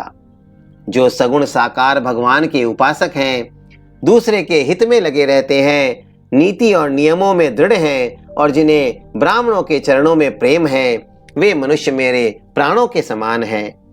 हे लंकापति, सुनो, तुम्हारे अंदर उपयुक्त सब गुण हैं, इससे तुम मुझे अत्यंत ही प्रिय हो। श्री राम जी के वचन सुनकर सब वानरों के समूह कहने लगे, कृपा के समूह, श्री राम जी की जय हो। प्रभु की वाणी सुनते हैं और उसे कानों के लिए अमृत जानकर विभीषण जी अघाते नहीं हैं। वे बार बार श्री राम जी के चरण कमलों को पकड़ते हैं। अपार प्रेम है, हृदय में समाता नहीं है। विभीषण जी ने कहा, हे देव, हे चराचर जगत के स्वामी, हे शरणागत के रक्षक, हे सबके हृदय के भीतर की जानने वाले, सुनिए, मेरे हृदय में पहले कुछ वासना थी, पर प्रभु के चरणों की प्रीति रूपी नदी में बह गई। अब तो हे कृपालु, शिव जी के मन को सदैव प्रिय लगने वाली अपनी पवित्र भक्ति मुझे दीजिए। एवं अस्तु, ऐसा ही हो कहकर रणधीर प्रभु श्री राम जी ने तुरंत ही समुद्र का जल मांगा और कहा, हे सखा, यद्यपि तुम्हारी इच्छा नहीं है, पर जगत में मेरा दर्शन अमोघ है, वह निष्फल नहीं जाता। ऐसा कहकर श्री राम जी ने उनको राज तिलक कर दिया। आकाश से पुष्पों की वर्षा, अपार वृष्टि हुई। श्री राम जी ने रावण के क्रोध रूपी अग्नि में, जो अपनी विभीषण की श्वास वचन रूपी पवन से प्रचंड हो रही थी, जलते हुए विभीषण को बचा लिया और उसे अखंड राज्य दिया। शिव जी ने जो संपत्ति रावण को 10 सिरों की बलि देने पर दी थी, वही संपत्ति श्री रघुनाथ जी ने विभीषण को बहुत ही सकुचते हुए दी। ऐसे परम कृपालु प्रभु को छोड़कर जो मनुष्य दूसरे को भजते हैं, वे बिना सींग पूंछ के पशु हैं। अपना सेवक जानकर विभीषण को श्री राम जी ने अपना लिया। प्रभु का स्वभाव वानर कुल के मन को बहुत भाया। फिर सब कुछ जानने वाले, सबके हृदय में बसने वाले, सर्वरूप, सब रूपों में प्रकट, सबसे रहित, उदासीन, कारण से भक्तों पर कृपा करने के लिए मनुष्य बने हुए तथा राक्षसों के कुल का नाश करने वाले श्री राम जी नीति की रक्षा करने वाले वचन बोले। हे वीर वानर राज सुग्रीव और लंकापति विभीषण, सुनो, इस गहरे समुद्र को किस प्रकार पार किया जाए। अनेक जाति के मगर, सांप और मछलियों से भरा हुआ यह अत्यंत अथाह समुद्र पार करने में सब प्रकार से कठिन है। विभीषण जी ने कहा, हे रघुनाथ जी, सुनिए, यद्यपि आपका एक बाण ही करोड़ों समुद्र को सोखने वाला है, सोख सकता है, तथापि नीति ऐसी कही गई है, उचित यह होगा कि पहले जाकर समुद्र से प्रार्थना की जाए। हे प्रभु, समुद्र आपके कुल में बड़े पूर्वज हैं, वे विचार कर उपाय बतला देंगे। तब रीछ और बानरों की सारी सेना बिना ही परिश्रम के समुद्र के पार उतर जाएगी। श्री राम जी ने कहा, हे सखा, तुमने अच्छा उपाय बताया, यही किया जाए। यदि देव सहायक हो, यह सलाह लक्ष्मण जी के मन को अच्छी नहीं लगी। श्री राम जी के वचन सुनकर तो उन्होंने बहुत ही दुख पाया। लक्ष्मण जी ने कहा, हे नाथ, देव का कौन भरोसा, मन में क्रोध कीजिए, क्रोध ले आइए और समुद्र को सुखा डालिए। यह देव तो कायर के मन का एक आधार, तसल्ली देने का उपाय है। आलसी लोग ही देव देव पुकारा करते हैं। यह सुनकर श्री रघुवीर हंसकर बोले, ऐसे ही करेंगे, मन में धीरज रखो। ऐसा कहकर छोटे भाई को समझाकर प्रभु श्री रघुनाथ जी समुद्र के समीप गए। उन्होंने पहले सिर नवाकर प्रणाम किया, फिर किनारे पर कुश बिछाकर बैठ गए। इधर ज्यों ही विभीषण जी प्रभु के पास आए थे, त्यों ही रावण ने उनके पीछे दूत भेजे थे। कपट से वानर का शरीर धारण कर उन्होंने सब लीलाएं देखी। वे अपने हृदय में प्रभु के गुणों की और शरणागत पर उनके स्नेह की सराहना करने लगे। फिर वे प्रकट रूप में भी अत्यंत प्रेम के साथ श्री राम जी के स्वभाव की बड़ाई करने लगे। उन्हें दुराव कपट वेश भूल गया। तब वानरों ने जाना कि ये शत्रु के दूत हैं और वे उन सब को बांधकर सुग्रीव के पास ले आए। सुग्रीव ने कहा, सब वानरों सुनो, राक्षसों के अंग भंग करके भेज दो। सुग्रीव के वचन सुनकर वानर दौड़े। दूतों को बांधकर उन्होंने सेना के चारों ओर घुमाया। वानर उन्हें बहुत तरह से मारने लगे। वे दीन होकर पुकारते थे, फिर भी वानरों ने उन्हें नहीं छोड़ा। तब दूतों ने पुकार कर कहा, जो हमारे नाक कान काटेगा उसे कौशलाधीश श्री राम जी की सौगंध है। यह सुनकर लक्ष्मण जी ने सबको निकट बुलाया। उन्हें बड़ी दया लगी। इससे हंसकर उन्होंने राक्षसों को तुरंत ही छुड़ा दिया और उनसे कहा, रावण के हाथ में यह चिट्ठी देना और कहना, हे कुलघातक, लक्ष्मण के शब्दों संदेशे को बाँचो। फिर उस मूर्ख से जबानी यह मेरा उदार कृपा से भरा हुआ संदेश कहना कि सीता जी को देकर उनसे श्री राम जी से मिलो, नहीं तो तुम्हारा काल आ गया समझो। लक्ष्मण जी के चरणों में मस्तक नवाकर श्री राम जी के गुणों की कथा का वर्णन करते हुए दूत तुरंत ही चल दिए। श्री राम जी का यश कहते हुए वे लंका में आए और उन्होंने रावण के चरणों में सिर नवाए। दशमुख रावण ने हंसकर बात पूछी, अरे शुक, अपनी कुशल क्यों नहीं कहता? फिर उस विभीषण का समाचार सुना, मृत्यु जिसके अत्यंत निकट आ गई है। मूर्ख ने राज्य करते हुए लंका को त्याग दिया। अभागा अब जौ का कीड़ा घुन बनेगा। जौ के साथ जैसे घुन भी पिस जाता है, वैसे ही नर वानरों के साथ वह भी मारा जाएगा। फिर भालू और वानरों की सेना का हाल कह, जो कठिन काल की प्रेरणा से यहाँ चली आई है और जिसके जीवन का रक्षक कोमल चित्त वाला बेचारा समुद्र बन गया है। अर्थात उनके और राक्षसों के बीच में यदि समुद्र न होता तो अब तक राक्षस उन्हें मारकर खा गए होते। फिर उन तपस्वियों की बात बता जिनके हृदय में मेरा बड़ा डर है। उनसे तेरी भेंट हुई या वे कानों से मेरा सुयश सुनकर ही लौट गए? शत्रु सेना का तेज और बल बताता क्यों नहीं? तेरा चित्त बहुत ही चकित बहुचक्का सा हो रहा है। दूत ने कहा, हे नाथ, आपने जैसे कृपा करके पूछा है वैसे ही क्रोध छोड़कर मेरा कहना सुनिए, मेरा कहना मानिए, मेरी बात पर विश्वास कीजिए। जब आपका छोटा भाई श्री राम जी से जाकर मिला तब उसके पहुंचते ही श्री राम जी ने उसको राज तिलक कर दिया। हम रावण के दूत हैं, यह कानों से सुनकर वानरों ने हमें बांधकर बहुत कष्ट दिए, यहाँ तक कि वे हमारे नाक कान काटने लगे। श्री राम जी की शपथ दिलाने पर कहीं उन्होंने हमको छोड़ा। हे नाथ, आपने श्री राम जी की सेना पूछी सो वह तो 100 करोड़ मुखों से भी वर्णन नहीं की जा सकती। अनेकों रंगों के भालू और बानरों की सेना है जो भयंकर मुख वाले, विशाल शरीर वाले और भयानक हैं। जिसने नगर को जलाया और आपके पुत्र अक्षय कुमार को मारा, उसका बल तो सब वानरों में थोड़ा है। असंख्य नामों वाले बड़े ही कठोर और भयंकर योद्धा हैं, उनमें असंख्य हाथियों का बल है और वे बड़े ही विशाल हैं। द्विविध, मयंद, नील, नल, अंगद, गद, विकटास्य, दधिमुख, केसरी, निषट, शठ और जामवान ये सभी बल की राशि हैं। ये सब वानर बल में सुग्रीव के समान है और इनके जैसे एक दो नहीं करोड़ों हैं। उन बहुत 100 को कौन गिन सकता है? श्री राम जी की कृपा से उनमें अतुलनीय बल है, वे तीनों लोगों को तृण के समान तुच्छ समझते हैं। हे दशग्रीव, मैंने कानों से ऐसा सुना है कि 18 पद्म तो अकेले वानरों के सेनापति हैं। हे नाथ, उस सेना में ऐसा कोई वानर नहीं है जो आपको रण में जीत न सके। सब के सब अत्यंत क्रोध से हाथ मींचते हैं, पर श्री रघुनाथ जी उन्हें आज्ञा नहीं देते।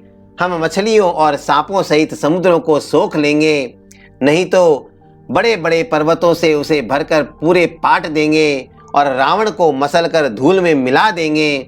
सब वानर ऐसे ही वचन कह रहे हैं, सब सहज ही निडर हैं, इस प्रकार गरजते और डपटते हैं मानो लंका को निगल ही जाना चाहते हों। सब वानर भालू सहज ही शूरवीर हैं, फिर उनके सिर पर प्रभु सर्वेश्वर श्री राम जी हैं। हे रावण, वे संग्राम में करोड़ों कालों को जीत सकते हैं। श्री रामचंद्र जी के तेज, सामर्थ्य, बल और बुद्धि की अधिकता को लाखों शेष भी नहीं गा सकते।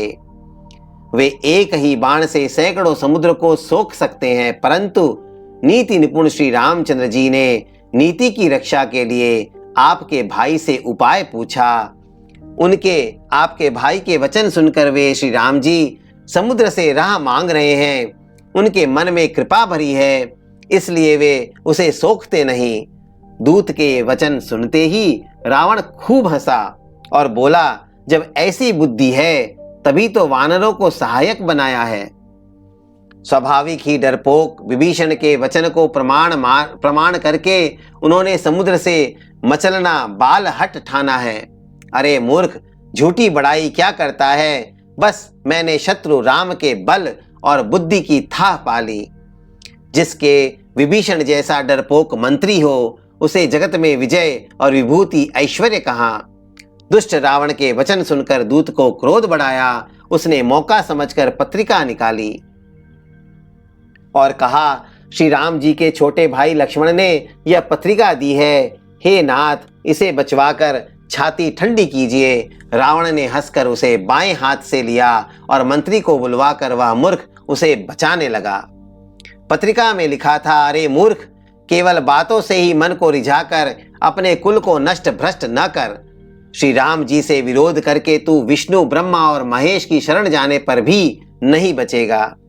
या तो अभिमान छोड़कर अपने छोटे भाई विभीषण की भांति प्रभु के चरण कमलों का भ्रमर बन जा, अथवा रे दुष्ट, श्री राम जी के बाण रूपी अग्नि में परिवार सहित पतिंगा हो जा।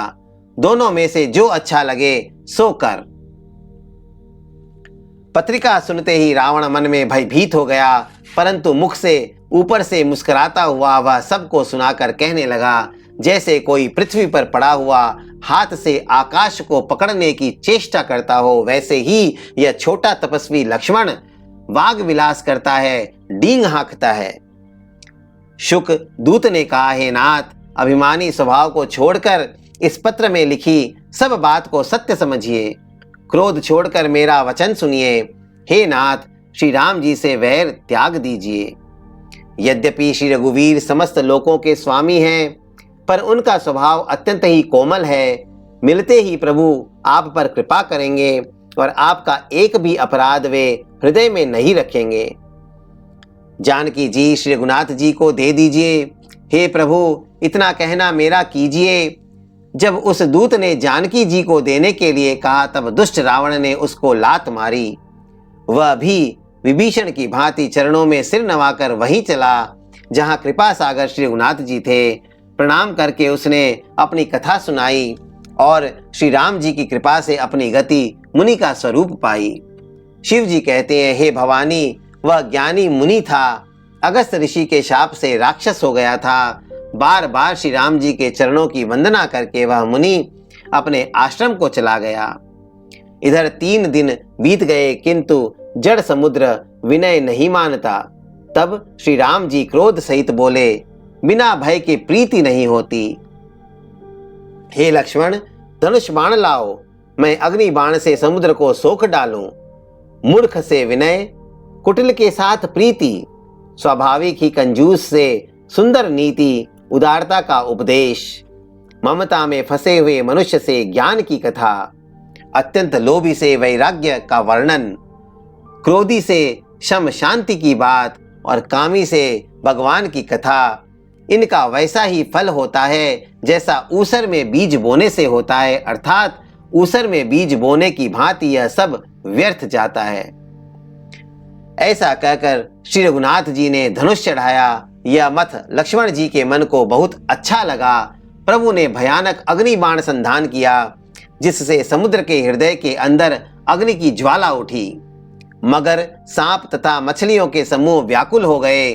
जब समुद्र ने जीवों को जलते जाना, तब सोने के थाल में अनेक मणियों रत्नों को भरकर अभिमान छोड़कर वह ब्राह्मण के रूप में आया। काकभूषुंडी जी कहते हैं, हे गरुड़ जी सुनिए, चाहे कोई करोड़ों उपाय करके सींचे, पर केला तो काटने पर ही फलता है। नीच विनय से नहीं मानता, वह डांटने पर ही झुकता है, रास्ते पर आता है। समुद्र ने भयभीत होकर प्रभु के चरण पकड़कर कहा, हे नाथ, मेरे सब अवगुण दोष क्षमा कीजिए। हे नाथ, आकाश, वायु, अग्नि, जल और पृथ्वी, इन सब की करनी स्वभाव से ही जड़ है। आपकी प्रेरणा से माया ने इन्हें सृष्टि के लिए उत्पन्न किया है। सब ग्रंथों ने यही गाया है। जिसके लिए स्वामी की जैसी आज्ञा है, वह उसी प्रकार से रहने में सुख पाता है। प्रभु ने अच्छा किया जो मुझे शिक्षा दंड दी, किंतु मर्यादा जीवों का स्वभाव भी आपकी ही बनाई हुई है। ढोल, गवार, शूद्र, पशु और स्त्री, ये सब शिक्षा के अधिकारी हैं। प्रभु के प्रताप से मैं सूख जाऊंगा और सेना पार उतर जाएगी, इसमें मेरी बड़ाई नहीं है, मेरी मर्यादा नहीं रहेगी। तथापि प्रभु की आज्ञा अपेल है, अर्थात आपकी आज्ञा का उल्लंघन नहीं हो सकता, ऐसा वेद गाते हैं। अब आपको जो अच्छा लगे मैं तुरंत वही करूं। समुद्र के अत्यंत विनीत वचन सुनकर कृपालु श्री राम जी ने मुस्कुराकर कहा, हे तात, जिस प्रकार वानरों की सेना पार उतर जाए वही उपाय बताओ। समुद्र ने कहा, हे नाथ, नील और नल 2 बानर भाई हैं, जिन्होंने लड़कपन में ऋषि से आशीर्वाद पाया था। उनके स्पर्श कर लेने से ही भारी भारी पहाड़ भी आपके प्रताप से समुद्र पर तैर जाएंगे। मैं भी प्रभु की प्रभुता को हृदय में धारण कर अपने बल के अनुसार जहां तक मुझसे बन पड़ेगा सहायता करूंगा। हे नाथ, इस प्रकार समुद्र को बंधाइए, जिससे तीनों लोकों में आपका सुंदर यश गाया जाए। इस बाण से मेरे उत्तर तट पर रहने वाले पाप के राशि दुष्ट मनुष्यों का वध कीजिए। कृपालु और रणधीर श्री राम जी ने समुद्र के मन की पीड़ा सुनकर उसे तुरंत ही हर लिया, अर्थात बाण से उन दुष्टों का वध कर दिया। श्री राम जी का भारी बल और पौरुष देखकर समुद्र हर्षित होकर सुखी हो गया। उसने उन दुष्टों का सारा चरित्र प्रभु को कह सुनाया। फिर चरणों की वंदना करके समुद्र चला गया। समुद्र अपने घर चला गया। श्री रघुनाथ जी को यह मत, उसकी सलाह अच्छा लगा। यह चरित्र कलयुग के पापों को हरने वाला है। इसे तुलसीदास जी ने अपनी बुद्धि के अनुसार गाया है। श्री रघुनाथ जी के गुण समूह सुख के धाम, संदेह का नाश करने वाले और विषाद का दमन करने वाले हैं। अरे मूर्ख मन, तू संसार का सब आशा भरोसा त्याग कर निरंतर इन्हें गा और सुन। श्री रघुनाथ जी का गुणगान संपूर्ण सुंदर मंगलों का देने वाला है। जो इसे आदर सहित सुनेंगे वे बिना किसी जहाज अन्य साधन के ही भवसागर को तर जाएंगे। मास पारायण 24वां विश्राम। कलयुग के समस्त पापों का नाश करने वाले श्री रामचरितमानस का यह 5वां सोपान समाप्त हुआ। सुंदरकांड समाप्त।